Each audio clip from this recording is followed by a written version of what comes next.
Assalamualaikum warahmatullahi wabarakatuh. Salam sejahtera untuk kita semua bosku. Salam NKRI, salam merah putih.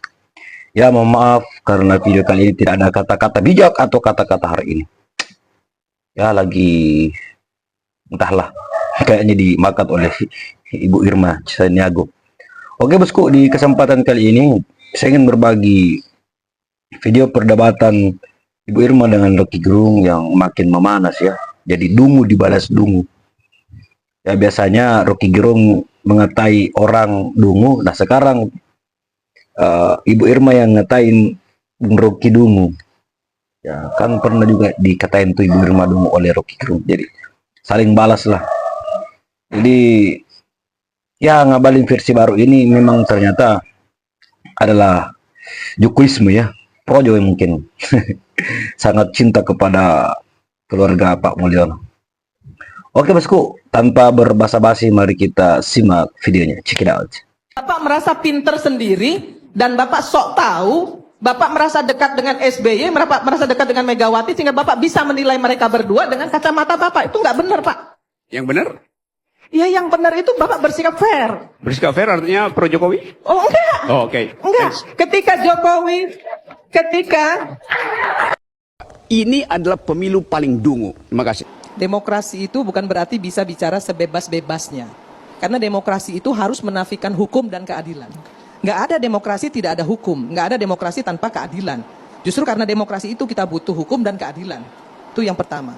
Oleh karena itu, maka nggak boleh juga orang seenak-enak udelnya ngomong misalnya goblok, dungu, bajingan, segala macam itu nggak boleh. Apalagi seorang akademisi misalnya. Apalagi seorang tokoh masyarakat. Yang dimaksud siapa, Ibu Irma? Sepertinya nggak ada, Bu. Saya nggak ingin bicara siapa yang dimaksud. Kita juga nggak ingat lagi, Bu, rakyat itu. pasti sudah tahu. Oke. Rakyat pasti sudah tahu. Saya ingin mengkritisi ini karena apa? Karena mengkritisi itu nggak perlu harus dengan caci maki. Bisa seperti yang disampaikan Dedi tadi, saya setuju sekali tadi soal misalnya tentang bagaimana menjadi oposisi. Tadi Dedi menjabarkan dengan sangat baik menurut saya. Dan itu diskursus yang harus tersampaikan ke publik. Itu yang harus kita ajarkan kepada adik-adik kita hari ini di sini. Kita harus akui, itu diskursus yang bagus. Ini pola pikir dungu yang seperti ini yang saya bilang. Power tends to corrupt. Jadi kalau dibilang bahwa hak orang bicara boleh, tapi kenapa hak orang bicara untuk menurunkan presiden nggak boleh? Sama-sama konstitusional tuh. Kan bicara doang itu kan. Tapi kan Anda semua kan larang tuh, jangan dong diturunkan sebelum masa jabatan. Loh kenapa? Cuma wacana juga. Nggak ada yang larang, ini manusia satu nih salah. Demokrasi mengatakan bahwa orang boleh melakukan demonstrasi. Nggak ada yang larang. Saya suka Demonstrasi boleh, itu sah secara hukum. Nggak ada yang larang. Kalau dia bilang dilarang, nggak akan ada demonstrasi kemarin.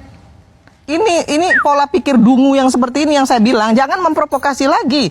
Situasi hari ini nggak usah diprovokasi lagi. Lu jangan begitu pola berpikirnya. Lu Waktu itu soal makin provokasi. Masih bisa diutak-utik lagi, masih bisa diangkat-angkat lagi nih sama teman-teman ini untuk memperpanjang. Tapi Nasdem tetap satu suara kok. Kita tolak. Hal yang bilang itu Ade Armando bilang itu otaknya mahasiswa bodoh, bego segala macam siapa? Cari aja di Itu sosial kan media. Anda yang bicara. Cari aja sosial media. Anda itu provokator. Cari Anda aja di nggak ada sosial bedanya sebenarnya kalau saya mau bicara jujur. Kalau orang yang sebelah mengatakan Ade Armando itu adalah buzzer, Anda juga buzzer sebenarnya. Nggak ada Cari aja di bedanya. sosial. Kali ini saya ingin menyapa penggemar sepak bola Indonesia, pendukung tim nasional sepak bola Indonesia. Para pendukung tim sepak bola Indonesia dan rakyat Indonesia, saya ingin menyampaikan bahwa jangan pernah terpengaruh ya dengan segala ocehannya Rocky Gerung terkait dengan pemain naturalisasi. Pemain naturalisasi sebetulnya sah-sah saja digunakan oleh semua tim di seluruh dunia. Tim ini justru akan menambah kekuatan skuad Indonesia dan menjadi motivasi bagi anak-anak Indonesia. Jadi nggak perlu ya terpengaruh dengan ucapan si Rocky Gerung.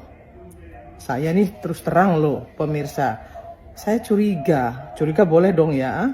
Saya kira Bung Rocky ini sudah habis kontrak buzzer politiknya kayaknya nih ya. Karena Presiden Republik Indonesia Bapak Insinyur Joko Widodo sudah selesai masa tugasnya. Jadi nggak bisa lagi dia bully-bully. Nggak ada lagi panggung untuk dia membuli Pak Jokowi. Pak Jokowi selama ini sebenarnya nggak pernah mau tuh ngeladenin dia. Karena saya yakin menurut Pak Jokowi nggak level omongan Rocky Gerung itu, ya. Makanya nggak pernah digubris oleh presiden, meskipun dia ngomong bajingan, tolol dan lain sebagainya, nggak pernah digubris. Karena apa? Karena nggak penting. Nah sekarang tiba-tiba dia ngomentarin tuh PSSI, ya. Mau cari panggung di PSSI karena melihat begitu banyaknya pencinta sepak bola yang mengeluh-elukan Pak Erick Thohir, yang mengeluh-elukan timnas nasional. Terus mau cari panggung, mau ngerusak PSSI dengan komentar-komentarnya yang nggak mutu itu. Ya udahlah Bung Rocky, cukup Anda bicara soal filsafat saja, ya nggak usah kemana-mana, gitu, supaya tim nasional Republik Indonesia, timnas sepak bola Indonesia gak gaduh karena kamu, gitu ya. Cukuplah cari duit di politik, gak usah mau narsis lagi di PSSI, gak usah mau mengadu domba penggemar-gemar sepak bola di seluruh Indonesia. Cukup ya. Saya kira itu yang ingin saya sampaikan. Jangan pernah mau diadu domba oleh orang yang tidak berkompeten bicara sepak bola. Suruh dia bicara soal filsafat aja, ya. Nah, itu yang ingin saya sampaikan. Saya berharap sepak bola Indonesia ke depan makin maju, makin membanggakan, dan gak pernah ya ikut-ikutan dengan penggemar-penggemar yang dungu-dungu itu. Selamat kepada timnas sepak bola Indonesia, selalulah membanggakan, selalulah berprestasi untuk Indonesia. Wah. Salam sepak bola Indonesia. Oke bosku, jadi ternyata memang betul itu the power of emak-emak ya. Emak-emak itu nggak mau dikalah guys. Mungkin seperti ngabalin versi emak-emak ini agak lain kan. Jadi ternyata dia juga apa ya, menggebu-gebu membara tuh argumentasinya untuk melawan atau membantah argumentasi dari Presiden akal sehat kita yakni Bapak Rocky Gerung. Oke bosku, bagaimana menurut tanggapan kalian dengan video ini? Silahkan cantumkan di kolom komentar. Baik bosku, mungkin itu saja video kali ini. Sampai jumpa di video selanjutnya. Assalamualaikum warahmatullahi wabarakatuh.